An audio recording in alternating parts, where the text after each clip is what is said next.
Hello, Jimjamatic here. Welcome to Robot Wars episode reviews. It's been a bit of a while, had some technology problems, technology issues, you name it, everything has been an issue to me, but back now, it's alright, we're back with Heat E, and I'm back with another of my returning co-hosts.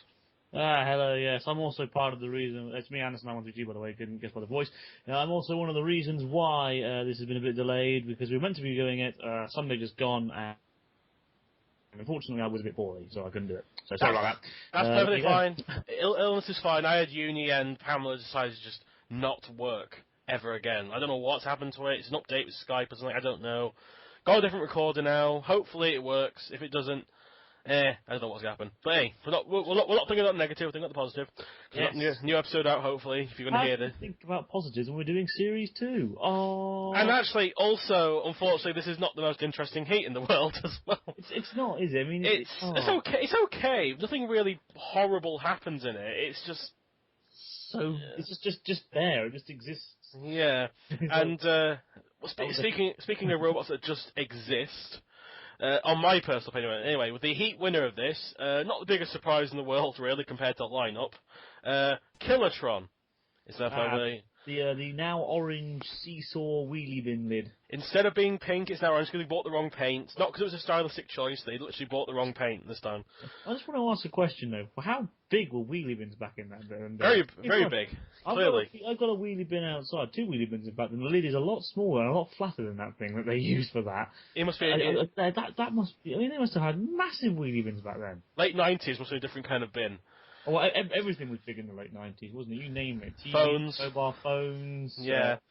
The thing about Tron, though, is there's not much... Since it didn't... Like Roadblock and Nemesis, they didn't really change much from Series 1 to Series 2. Arguably, and also to Series 4 as well, apart from a few cosmetic differences. Yeah. So, all the same problems exist from its Series 2 one. It's 4 out of its 6 wheels don't touch the ground half the time. Yes. It spins around in circles to try and get anything forward. But like Panic Attack in Series 3, it just seems to just have... It spins to get in the right direction, but then everything's good. But can be controlled at times. I don't know, it's just... It has an axe that barely goes any further than the actual robot itself. Yeah. That annoyed me, that did. Everyone's like, oh, yeah, it's a great axe. But the problem is, it literally, the pick of it goes barely 2 inches in front of the robot. Now, not being funny, that means you've got to get right in there. I mean, don't get me wrong, right? Bumblebot is a perfect example of a robot where, an axe too long will be frigging useless. But at the same time, too short, you need that nice variable. So you have to get right in there to really get it down, but at the same time, you haven't got to be half a mile away, so the axe makes contact. Yeah, actually, to its credit, this series, unlike Series 1, it got a few more good hits with the axe compared to its normal hit rate. There were a few hits in this hit that Orion, did well in the semi-finals. It got a nice hit on Behemoth. It did, yeah. I'll give it credit there. But I mean, against Aurak, not being funny, but it was dead anyway. Yeah, but this is the problem. I think we should print a T-shirt with that as a slogan. We'll get to that. We'll get to that. You always bloody say. Yeah, especially when it comes to talking about Series 3 and 2, it's like, we can't talk about that yet. Yes. Again, Tron, there's not much to say on this particular occasion because, again, what the problems of Series 1 are the problems of Series 2. It's control, it's wheels, it's axe, it's colour. Pretty much everything is unchanged, like Nemesis and Roadblock. Nothing really changed much. Apart from it's now orange. Yes. It's now orange. That's basically it. And even then, that change was an accident. It was yes, it wasn't meant to happen. But I think we'll leave Tron because, if you go and watch Heat A of Series 2 on the Tron bit if you want all the massive details in Tron, but yeah, there's not much to say about Tron really, that we haven't already said. So we'll move to the Heat finalist, the runner-up, Technophobic. Oh, one of the most uninteresting designs. Don't get me wrong, I know it's Series 2, I know things are getting new and all that, but I just don't think it's interesting to look at. It's got some weird black triangle pointy thing, which did nothing, a circular saw, which obviously did nothing, and it looked like a slug. You know what I mean? It looked like a metal slug. Even by Series 2 standards, it's pretty boring looking. It's boring, yeah. Also, what I never got about Technophobic is it has a saw, but they never ever used it. No, they never attacked it, did they? It just had a little battering ram at the front. I mean, that's going to do so much with your limited pushing power. Although, it is quite heavy for Series 2. It's like 80-odd kilograms. That's Yeah, quite heavy for Series 2, but didn't make a difference. In the long run. It was. I mean, don't get me wrong. I know. In all fairness, by all accounts, it's a pretty good robot. It's stable. It had a decent weapon. It drove. It didn't break down at any point. Didn't break down at any point. Yeah, give it credit there. It's heavy, well armored. Yeah, I mean, I'd argue its Series 3 version was a lot more interesting. Plus, also, it was more effective. And I think it's a shame they never returned after Series 3 because I would like to see an improved version of the Series 3 Technophobic. Well, they turned around and said that they were hoping to, because obviously that one caught fire. Yeah, they said they were hoping to make a dragon. Oh, the next one, didn't they? And the first was, oh, don't worry, we'll make a dragon next year. And Philip was really impressed that they were all thinking about the next year, and then they never turned up. It's like, oh, what a shame. Screw you then. Yeah. It always annoyed me actually. When teams always said, "Oh yeah, we're going to start again. We're going to build a brand new robot," and then they just never came back. I was like, "Oh, I was really looking forward to seeing what you guys could come up with." Well, you could be the robot actually in the next heat. I think I'll also covering with you in Panic Attack's heat. You could be that certain robot that appears again in Series 3 and fucks up the same way they fuck up in Series 2 by not having their robot ready. Yes. But whatever. I mean, we'll get to that. We'll get to that. Again, it's a catchphrase. But yeah, Technophobic is just really boring. It's just a dome-shaped box with a saw that they've never used. One thing I never got about though, I never forgot how that thing was able to turn on a 0-degree circle. It looked really sluggish, like turning, but it seemed to be fine turning for some reason. I don't know. It just, again, this is what we mean about this heat not being that interesting. Most of the robots are just sort of, it's okay. They just exist. Even the Heat winner, it's alright. Yeah, it's okay. Right. But we'll go to a slightly more interesting robot, because it actually does have a highlight in this Heat, which is very rare to see. Spin Doctor. Actually gets a unique house robot kill we'll get later on. Not kill, but at least a destroyed part of it. Yeah. But again, it's not really anything. It's just a box with like a bunch of wedges on it, and it just spins on the spot. Technically, it's a hexagon. Sorry, it's a hexagon. Sorry, it's a hexagon shape. Sorry, it's a hexagon. It's a hexagonal robot. Is it octagonal? No, actually, no, it's octagonal. Yeah, it's octagonal. Yeah, octagonal. It had like that weird like chainsaw on the back of it, which again they never used. What's the point of the chainsaw? I mean, it's a spinning robot. Why did you put a chainsaw on it? I know. That's the strangest decision I can think of for a spinning. I mean, you know, but it was like Caliban and Maul. Just stick a saw. Actually, also that's what kind of Tender Crest tried to do later on. It's a round robot with a saw in it. Why? Why put a saw on a round robot? There's no point. And Spin Doctor, at least to its credit, didn't decide to use the chainsaw once. But it's still a weird idea to think of. Oh yeah, but. And again, I mean, whilst I agree, okay, in all honesty, it's probably, in my opinion, probably the better or best robot in this heat for reasons which, like we said a minute ago, we will get to later. Shock horror. I do. At first glance, you just think to yourself, really. It's a hexagon. Again, it's just nothing. Although it's just white with a silver plough on the front of it, and it's not even a plough; it's just a sheet of silver metal. Actually, two things. One of all, I like the punny name, to its credit, but Master Rath will be proud. Yeah. But second of all, just like Technophobic, the Series 3 version was slightly more interesting. Agent Orange. Yes. Which a lot of people, it's quite easy to forget it's the same guys, because when robots make completely different, teams make completely different robots, you kind of forget sometimes. But, I mean, Agent Orange didn't really work eventually, because it kind of broke down slightly by the end of it. Yeah, Spin Doctor was definitely the most reliable of the two, but at the same time, Agent Orange was the most aesthetically pleasing, and it had pretty cool weaponry too. Yeah, but Spin Doctor itself... It was alright, but yeah. It was alright. Now for the next one, which is probably one of the weirdest looking robots ever entered in Series 2, Aurak. The bicycle-wheeled tricycle thing, I don't know what it's supposed to be. Miles of ground clearance, although it apparently looks like it could be invertible, but I can't confirm that. It looks like what the creators of Brute would have done if they put a saw on the robot instead of a spring rod. Yeah. Actually, Aurak, until the battles, was actually relatively reliable. It was the only robot to complete the Gauntlet, so that's something. That's another one of those. It's another one of those robots that proves my point that the Gauntlet kind of got in the way because obviously it failed in the battles. It was great, just because it was driven slightly better than another robot, but it had absolutely no hope whatsoever in the arena. Don't get me wrong, I know driving is a ridiculous important part of robot combat, but at the same time to pair it with something. So, for example, Firestorm was amazing because yes, Graham Bone was an amazing driver, but also it had the weaponry and the power to back it up. Yeah. Aurak had good driving, but nothing else. Also, do not also message to roboteers. There'll be a challenge now from 2017 series, you know it. Yeah. Don't make a robot with bicycle wheels. Brutus Maximus proved this, and Razor destroyed it. Oh, please do. Yes. Although he's one with bicycle wheels. Although I kind of have a soft spot for Brutus Maximus. I mean, it's one of the better crap robots ever invented into a series because it actually lasted all that time. Well, in all honesty, all they got. It was meant to be bad, wasn't it? I suppose it was meant to be, but also like even as joke entries go, it wasn't as. It's not like Dietor and all that. But then you got like PS Resistance, which is the infinite running butt joke of like worst robots in the series ever. Yeah. People make fun of Overdose or in series 8 or whatever you call it, 26 series. No, look at PS Resistance. That's a standard. That's the standard for shit robot. Well, again, Overdose was just them having a laugh, you know. They have sent their application form for the second one, which I've seen it. I've seen like the little preview thing they did. It's got a lot more spikes on it than it used to.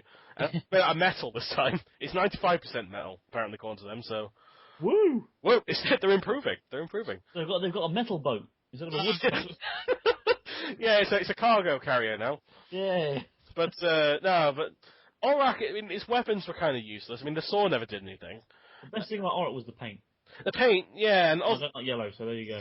I think one thing about Aurak, I mean, unlike something like Technophobic, it was worse than Technophobic, but the thing that Technophobic didn't have over Aurak is you remember Aurak looking at it. Yeah. It's one of those robots. It's sort of like I'm trying to think. It's like like kilohertz or something. It's not the most obvious shape for the series. Or Dietor, so you can go, yeah, I mean, I don't think it's a good robot, but you go, oh yeah, I remember Aurak. It's just that. Also, it's the third robot in a row where the robot they entered with the next series was better. No, it got completely trounced by a better robot anyway, so. Yeah, but it was still a better machine. Yeah. So it was fast. It moved smoothly. Had the right weapon. Looked fucking amazing, to be honest. Sorry. The weapon didn't do anything, but at least it had a weapon. Yes. Lights and the saw don't count, in my opinion, because you have to make a flywheel or something, not a saw. Yeah, I agree. But anyway, we're to the next robot, the one who is one of the biggest definitions of too fast for its own good. Schumi. Came from Lancashire. I'll just take a moment of silence for a sec. The only two Lancashire robots I can think of is this and Megahertz. I'm going to point and laugh at you. Ha ha ha ha ha ha ha ha. I'm holding a middle finger right now. Oh, well hard, mate. I know, I'm so tough. But Schumi is, I mean, this is the fastest robot in the series, 30 miles an hour. And was it show for it? It can't drive shit. Yes. It's weird, because it's actually one of the more controlled fast robots. It doesn't it's not like, I'm thinking of Phoenix later on. It just wobbles around all over the place and just bashed into Dead Sergeant, no, to kill a lot. This goes in a straight line, but that's it. After that, can you go in other directions? No, off the ramp. No, off the pit, off the King of the Castle. Out. I mean, my God, this thing lasted 3 seconds longer than Ron did, and that thing got pushed off in 6 seconds. Yes. And it's annoying because even if it got into the battles, this thing would have no control. Yeah. And and again, just like Series 3, yeah. The 3 version was better. Yeah, just like the last 3 robots, Series 3 version was much better because it's much more controlled, had a weapon, actually looked like what it was supposed to represent. And it got very unlucky in its battle. Very unlucky indeed. That was a good fight. That was one of the best fights of the series, if you ask me. I like Steel Avenger and all, but it was probably, if it gone to judges, I think they probably would have lost it because Steel Avenger was getting pushed around a lot more. Yeah. But, yeah, I mean, Schumi itself, it's again, not the most interesting designed robot, just sort of a box. It had spikes, but they never actually used them in the actual show. They just had it as a little coffin, as it looked like. Yeah.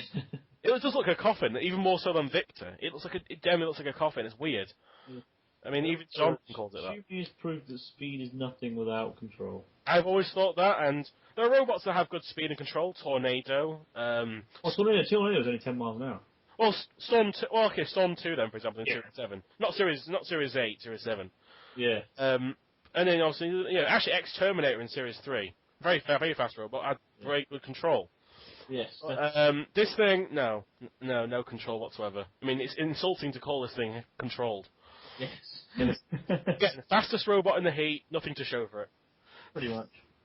Considering that the second fastest was Cassius at 25, shows you the difference. Yes, it does, Rob. It doesn't. Both control and that 5 mile an hour difference, apparently.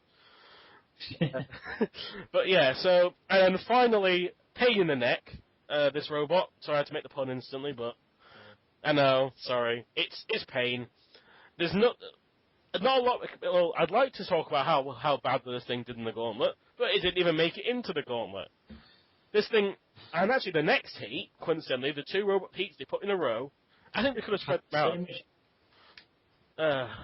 No, you see, the thing about pain, right, is whilst it looked pretty good on paper, this whole spike into the side and then having on a lifter, there are some issues with that. Yeah. For example, right, first things first, to be able to do that, you need to be able to line your robot up in a particular way. Now, when your opponent's constantly moving, that's very hard to do. 101 spike was good because it automatically fired by itself, and again, it was quite close range, which is one of the few close range which actually works. Because pain is absolutely slow. Yeah. Pain is ridiculously slow, so it wouldn't be able to keep up with anything. The spike was positioned in the wrong place, and I doubt they would have had the power to lift anything once they'd spiked it, to be honest. It's at 4 miles an hour. 4 miles an hour, pain. And you can tell even in the intro, it actually either was working or they pulled it along or something. It was going slow. Oh, yeah. It had saws on the side, which probably wouldn't have done anything because the tracks are still exposed. Actually, one thing that I find weird about the tracks is, unlike Plunderbirds and Mortars use like proper tracks, they just use like some kind of chain track, which is the worst kind of track possible, because it's even slower than Plunderbird. Grip. Yeah, I mean, Plunderbird's one of the slower track boats in Series 2, but even then, it got faster than that thing. Yeah. 5 or 6 miles an hour or something, maybe. But I mean, the thing about Pain is, it literally looks like a camera as well. You know, it looks like one of those old-fashioned cameras. Camera. One thing actually that is the only thing interesting about Pain, apart from the fact it didn't do anything, was which shouldn't be an interesting thing, is the fact that it's actually the only robot to have an oxygen based piston as opposed to a pneumatic one. Yeah, that's an interesting. I know oxygen is pneumatic, obviously it's gas, but it's like an actual fuel oxygen spark based one. And obviously that went, and then the whole robot went. Yeah, and then the team went on to make a much worse robot several years later, and proved that it was actually a pretty good thing that Pain never worked, because when they do try and drive, they end up in the pit. Although it's actually quite a shame, because Judge Mech, their Series 3 and 4 robot didn't qualify. Looks really cool. It looks like a big version of 101, doesn't it? Or if someone could cross 101 and Panzer together. Yeah. You get, and actually I think I quite like the design of it. It's just a shame obviously it didn't get through, because I don't know. I mean, I've seen him come back and actually have a working robot that looks like Pain for a change. Yeah, that would be alright. Then was it Spam, their next robot? Yes. Yeah, Spam. That was the infamous Spam. We'll get to that many series. That's Series 6, isn't it? So that's quite a while off. But yeah, Pain didn't do anything, and it went. So I mean, its Gauntlet trial is so great, it didn't have to do anything. Pretty much. Oh my God. Yeah. So Pain's out. There's no surprise. At least it puts the pressure off everyone else, because they could have just gone a meter or like half a meter and they would still get through. Spin Doctor had the hardest time in the Gauntlet, from what I remember. They couldn't get through anything, and it was so wide. It's like Elvis; it just couldn't get through anything, and they just kind of. I mean, if Pain wasn't in this heat, they would probably have gone out, because they just kept bumbling around the starting area. That's all they did that entire Gauntlet run. They just. What I want to know is, why wasn't there a reserve? That's what I don't get. I feel so sorry for reserves who didn't get in, like Reserve Rumble. Put Fullbot in. Put Forklift in. I don't know. What about there was another robot called Nasher, I think. Oh, Nasher, yeah. They could have got in. No. No, you know, all these robots, that were worthy of a shot. You know, Miss Struts, right? Okay, it probably wouldn't have gotten very far, but I would have. Sorry, not Miss Struts. Jim Struts. It probably wouldn't have gotten very far, but it would have been cool to have seen in the Gauntlet. Maybe. It would have done it. It would have been nice to have seen that in the actual main competition, considering it was the first bloody Walker. Yeah. But, well, actually, it's quite. I've literally just realised this, by the way. It's quite ironic how in Series 4 they finally enter a roller, not a Walker, and they're in the same heat as a Walker. Wow, and the Walker did worse. Yes. Proving the point that Walkers are very rarely good and mostly technology, but without substance. That's the problem. Because the biggest problem with Walkers, it might have been a slight side ramble, but the biggest problem is that someone will make a Walker, they'll put all the weight into the mechanics and how it works, and it's brilliant engineering. I can't take that away from a lot of people who make Walkers. It means I couldn't be bothered. Nobody could. Most people couldn't be bothered. Yes. I mean, it takes dedication, but then they have no place to put a weapon, so they put a saw on it, put an axe on it, just a spike, like Millennium Bug had a little saw. Jim Strutson didn't have any weapons, because it was that big. I mean, what are the walkers? Oh yeah, Claude Hopper just had spikes in the front of it, because couldn't have anything else to put on it. It's just these things like, and then it took until Anarchy in Series 6 to finally show that walkers can be deadly, and obviously you got like shuffle bots like Drillzilla. Yeah. Again, these kind of robots show if you put a bit less weight into the robot and more weight and add weapons on, you got more of a chance. Yes. And but yeah, I mean, the only funny thing that happened in this Gauntlet really was Schumi just going straight off the ramp. Yeah. It was so like it's the quickest Gauntlet, but apart from maybe Kilohertz's, where you just kind of go straight in, bomb. Oh, you're off though. Okay. I mean, they were very lucky that Spin Doctor couldn't go anywhere because they probably got out as well. Yeah. In another heat, that would be enough to get him easily out in a lot of heats. But they got lucky. Another problem with the Gauntlet. I know, the problem with the Gauntlet, there's so many problems. I mean, Aurak somehow managed to get to the end. They almost didn't go up the ramp at one point because they kept slipping on the ramp itself. Because that's how good their robot is. They couldn't even go up a ramp. Bicycle wheels again, not good wheels. It's not like it was because it got beached either. It was just simply because it was so poor it couldn't even fucking go on the ramp. I mean, the ground clearance and that, you could fit a bloody bus under it and they still couldn't get up this bloody ramp. That's true. I mean, Killertron and Technophobic had very similar runs. They just got over the ramp and then got stuck near the house robots and couldn't get past. Although Technophobic somehow went further.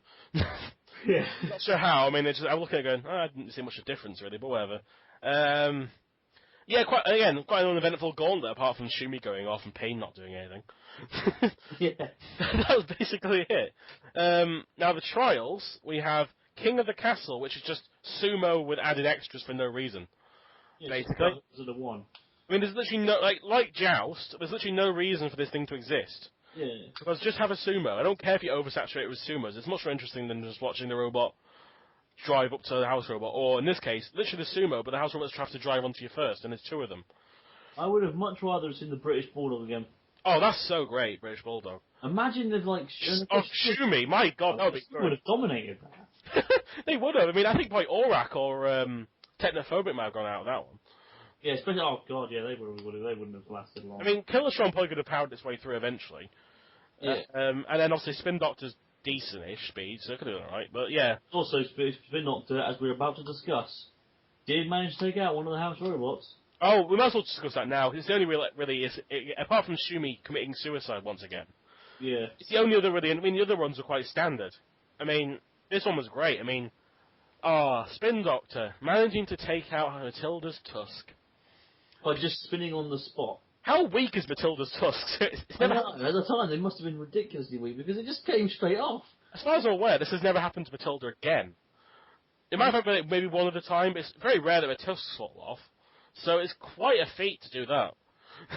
I know, yeah, give it credit where it's due. I mean, Shunt, my god, what is Shunt doing in this trial? He just kept falling off the ramp half the time. I think he realised what heat he was in and he was just trying to commit suicide with a ball. I mean, if Shunt had got to Spin Doctor, he probably could have pushed it off pretty easily. He's there thinking to himself, he probably literally one of the driver of Shunt was literally thinking to himself, good God, look at the 5 robots here. Fell asleep while driving, and that was what happened each time. I can't bother doing this, Matilda, you take it. Yeah. and that went well. I'm going to fuck off and have a BSC later, lads. I mean, that was to its credit, probably one of the biggest highlights of the series in general. Just seeing how many times Shunt could drive off the friggin' sumo platform. No, I mean, well, that's a counter as well. How many times does Shunt drive terribly? It includes Series 1, because his driving didn't get good till Series 3. I mean, for God's sake, he drove straight into the friggin' pit in one of the Gauntlet runs. Oh, man. I think it was one of the semi-finals, didn't he? Yeah. Yeah, my God. That was King Buxton's, I think, because King Buxton managed to get through after Shunt pit itself. Yes. But, yeah, I mean, yeah, the only other highlight, again, is Schumi committing suicide. Pretty spectacularly. Yeah. Obviously it's their fault, but it's the fact they managed to get so close to the edge and just thought, it's bad when the only option you have is to drive off the edge and lose, as opposed to go anywhere else. I mean, they did that in under 9 seconds as well, so that's quite an achievement to fuck yourself up that quickly. I mean, Ron had no chance, had no time to react. I mean, Schumi had all the time in the world and it still decided to drive off. Yeah, even had a house robot commit suicide, I think. No, didn't do it. I think so, yeah, but... Oh, man, yeah, not unsurprisingly, looking at the event, you look at that and go, Schumi's going to be out of this. And Yeah, it just drove off like it did in the Gauntlet. What? Totally good show. Not a surprise. So Schumi goes out, unsurprisingly so. And we have our first battle, Killatron against Aurak. Who saw this? Who saw the winner of this one coming? Me. Yeah. I'm going to say this now, right? This match was pretty much fecking identical to Killatron versus Golem. Not Golem, Shogun. Sorry, I should always do that. Golem. Always do that. Sorry, against Shogun. Yeah, basically. Although this time Shogun, unlike Shogun, where Shogun went on the grill, Aurak's chain fell off. Yes, that's the only real difference, really. I'm not sure how it fell off. I mean, they must have put it on pretty badly because it just didn't. It wasn't like a massive hit. It just got nods. Oh, ow, chain's falling off. Yeah. And then actually, Killatron got some nice damage on Aurak to its credit. I mean, it's one of a few holes in there, didn't it? Yeah, it's actually one of those. It's funny. It's one of those often played highlight clips, isn't it? When you watch Series 2. Yeah. Getting speared by Killatron, and to its credit, it's actually quite a memorable moment considering battles are pretty shit. Yes. It's one of those few times where actually none of the battles had any bullshit in this heat. No house robot interference. They only attacked Aurak when it was dead. It's just like Heat Eye. The only thing is, Heat Eye was full of good moments, good robots, and good battles. This had none of that. It had 3 good robots. I wouldn't count Prometheus in that category. True. Well, at least 3 of the 4 made it through. Yes. But yeah, I mean, Aurak just lost its chain. Killatron went for the kill. Out. Easy. Killatron actually won legitimately. Apart from Shogun just driving on the pit for a change, it actually beat its opponent. So that's nice to see. The next battle, Technophobic against Spin Doctor. This was not the most interesting battle. It was just them bumping into each other a lot of the time. Spin Doctor flail not really doing anything because Technophobic has armor, not tusks. Yeah. And then Spin Doctor broke down, and Technophobic set fire. Somehow still moving after the fire, which I was quite surprised about. I think it was actually the cap for the petrol tank that set on fire. Foreshadowing for Series 3. Oh, it's much more spectacular in Series 3. It's one of the highlights of Series 3 in terms of like KOs. I mean, but yeah, I mean, Spin Doctor obviously lost this one because it broke down way before Technophobic set on fire. I mean, it didn't do much to begin with, really. I mean, Technophobic was more aggressive. Yeah. But still just spun around in a circle, and its flails didn't do anything. So, quite a simple battle again, really. This is the problem with this again. The case of don't worry, panic attacks in the next heat. We get some more excitement. Yay. Shit. So we get to talk rant for a little bit there, but not here. Yes, yeah, what I'm thinking, there's also no bullshit in tomorrow's heat either, is there, really? Just on the ramp. Apart from that. We'll get to that, but thankfully it doesn't matter too much because of the circumstances of that gauntlet, who went out. But, in the final, Technophobic against... Hang on, bear with me. Hang on, I just got a call. Bear with me. I'm sorry. Oh, so professional you are. I know, bear with me. Hang on. Oh, alright.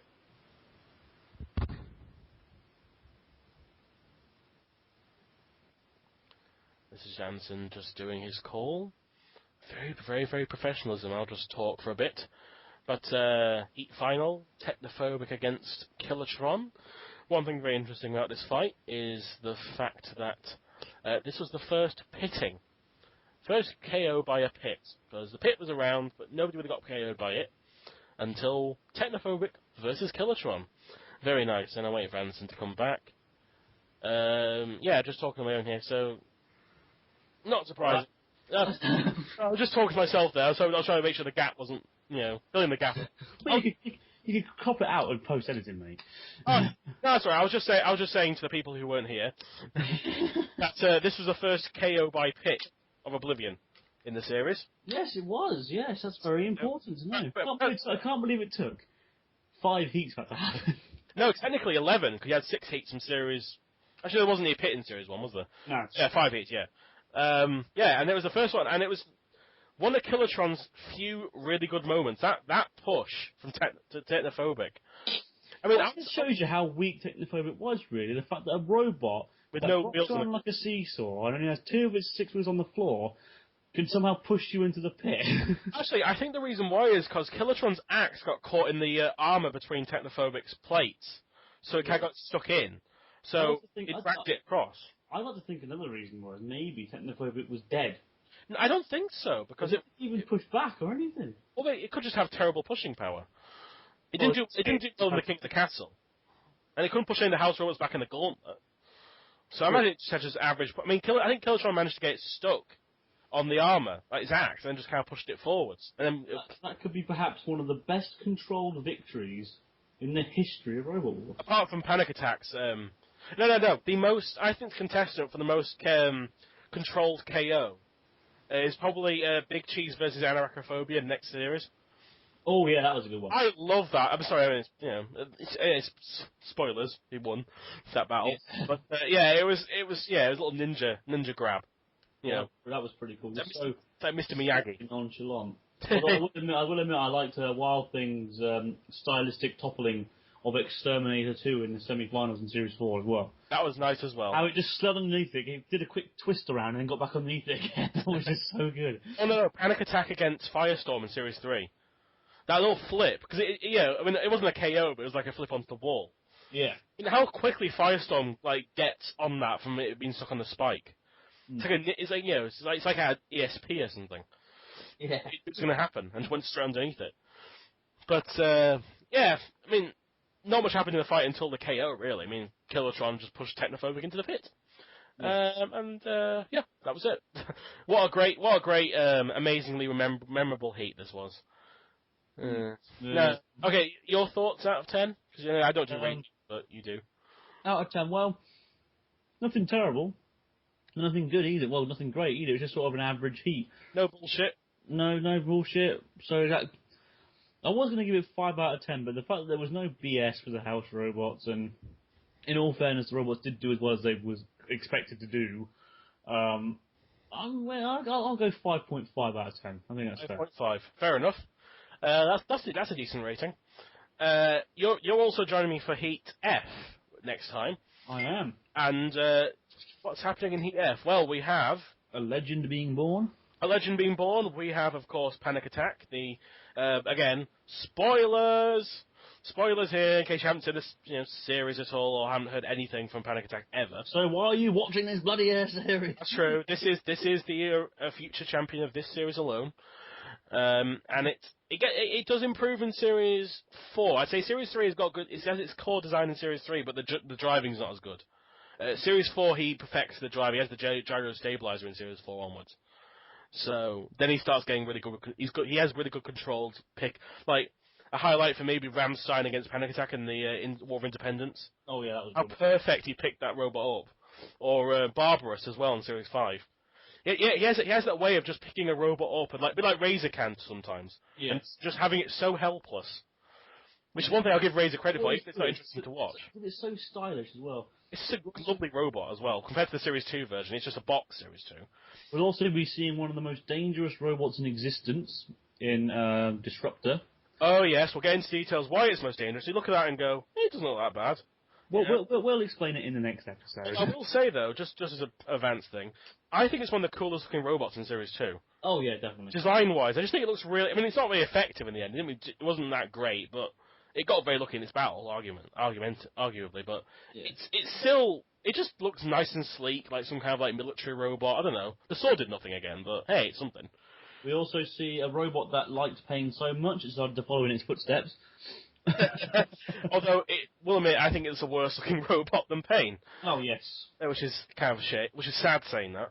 I mean, hell, if you're going to bring a robot into the arena, make sure it's working before you, actually make sure you built it before you bring it. And they come back in Series 3 and do exactly the same thing. Oh, yes. And then we also have a remote control car that turns into a robot. It looks like you buy, it looks like it's made out of Meccano. I always thought that. Surprising it's not from the same team that made Psycho Sprout. It's from the same team who made Axios, and guess who they faced in the first round? Foreshadowing. On a lucky draw as well to go against the reigning champions, but still. Yeah, then we have the car tyre that doesn't know where it's going, which is actually the first functioning body spinner. Yeah. And to its credit, even though it wasn't very good, it worked, and it worked how it was supposed to. Exactly. And it's actually quite unique in some ways, because I like the fact that the bandsaw goes one way and the spinning bar goes the other way. I mean, it didn't work in the end, but at least I like the creativity with it. It was just a tyre. Yeah. And then we have disappointment incarnate, the Adam Clark sequel, which is probably his best robot besides 259, and it manages to somehow not win the heat. I thought this was going to win the heat. A lot of it was a favourite for the heat. It was the only veteran, really.